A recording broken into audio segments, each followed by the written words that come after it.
నమస్తే అండి. ఈరోజు నేను చాలా టేస్టీగా ఉండే బంగాళదుంప కేట మాంసం కర్రీ చేస్తున్నానండి.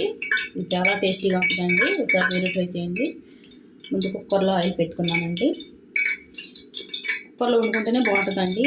ఏట మాంసం మెత్తగా ఉడుకుద్ది. చూడండి, నేను 3 ఉల్లిపాయలు అండి, నేను 300 గ్రాములు ఏట మాంసం తీసుకున్నానండి. దానికి 2 పెద్ద సైజు, 1 చిన్న సైజు ఉల్లిపాయ తీసుకున్నానండి. మనకి గ్రేవీ ఎక్కువ కావాల్సి ఎక్కువ వేసుకోవాలండి, తక్కువ కావాల్సి తక్కువ. ఉల్లిపాయలు ఇప్పుడు వేసేసుకుందామండి.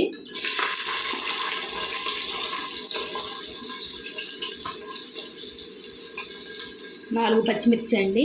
చూడండి, ఇది నేను ఇలాగ రౌండ్గా కోసి ఉంచుకున్నానండి. కుక్కర్లో కదండి, మరి మెత్తగా అయిపోతాయని ఇలా కోసుకున్నాను. ఇది లాస్ట్లో వేసుకుందాం. బంగాళదుంపలు అయితే నేను 4 తీసుకున్నానండి.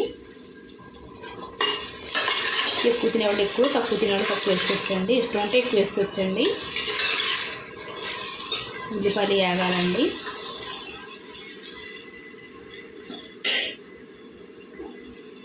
ఇందులో కొద్దిగా ఉప్పు వేసుకున్నామండి, ఉల్లిపాయలు తొందరగా మగ్గడానికి.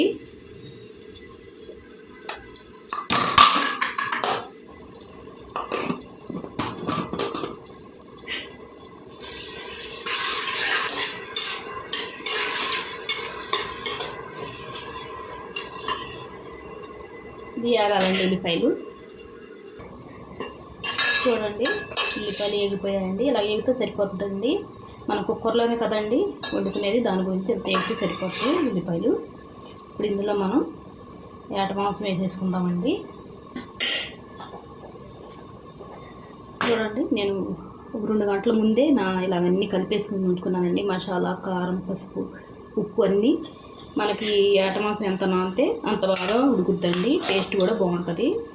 ఇప్పుడు ఇందులో వేసుకుందాం. ఏట మాంసంకి ఉప్పు తొందరగా పట్టదండి, టేస్ట్ సప్పగా ఉంటుంది.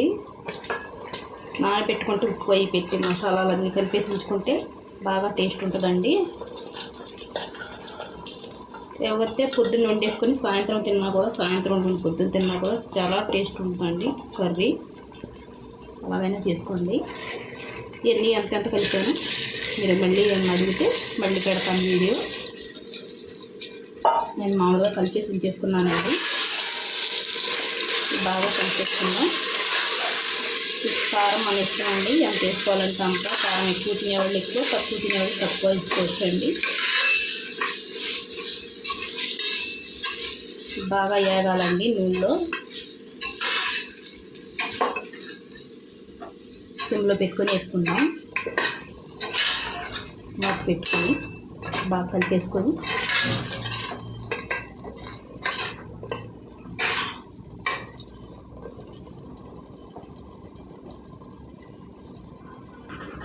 చూడండి, ఇలాగా ఉడకాలండి, వేగాలండి నూనెలో బాగానే.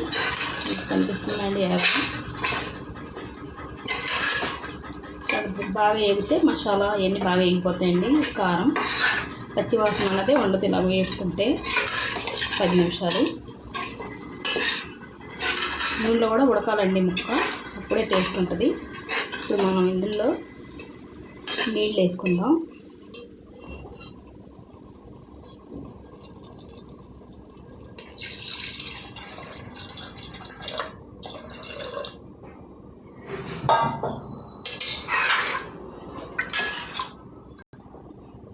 చూడండి, గ్లాసు పావు వేసానండి నీళ్ళు.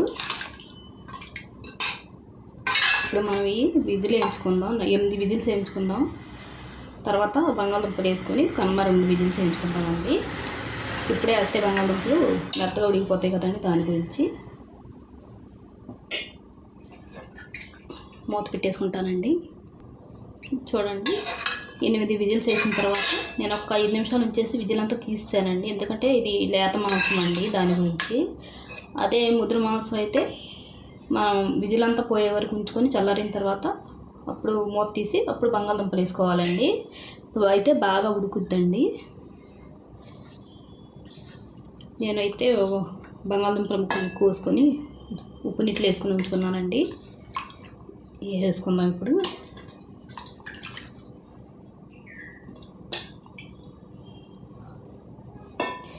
ఇందాక మనం కూరకు సరిపడా ఉప్పు వేసుకుందామండి. ఇప్పుడు బంగాళదుంపలు వేసుకున్నాం కదండి, ఇప్పుడు డీప్ వేసుకుందాం. ఎందుకంటే ముందు వేసుకుంటే ముక్కలు పట్టాలి దుప్పు అంతా, దాని గురించి ఇప్పుడు వేసుకుందాం. బంగాళదుంపలకి సరిపడా చూసుకొని వేసుకోవాలండి.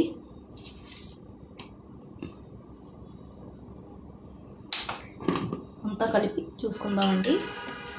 పచ్చిమిరపకాయలు కూడా ఇప్పుడు వేసుకోవాలండి. ముందే వేసుకుంటే బాగా మెత్తగా ఉడికిపోతాయి, బాగుండవు. దాని గురించి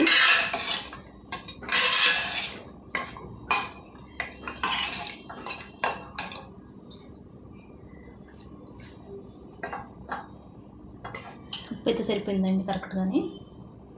ఇప్పుడు మళ్ళీ మూత పెట్టుకొని మనం విజిల్స్ వేయించుకుందాం. కుక్కర్ 2 విజిల్స్ వేయించుకుందామండి. మూత పెట్టేసి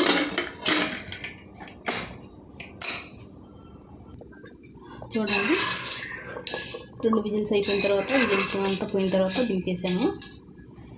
బంగాళదుంపలు చూడండి ఎంత మెత్తగా ఉడికాయో. ఎంత గ్రేవీ ఉండగానే దించేసుకుంటే ఈ బంగాళదుంప చల్లారేటప్పటికి బంగాళదుంపలు గ్రేవీ పీల్చేసుకుంటాయండి. ఇలా ఉండగానే దింపేసుకోవాలి. ఇంతేనండి మటను బంగాళదుంప కర్రీ. చాలా సింపుల్గా చేసేసుకోవచ్చు, చాలా టేస్టీగా ఉంటుంది. ఒకసారి మీరు ట్రై చేయండి. వీడియో నచ్చితే లైక్, షేర్, సబ్స్క్రైబ్ చేసుకోండి.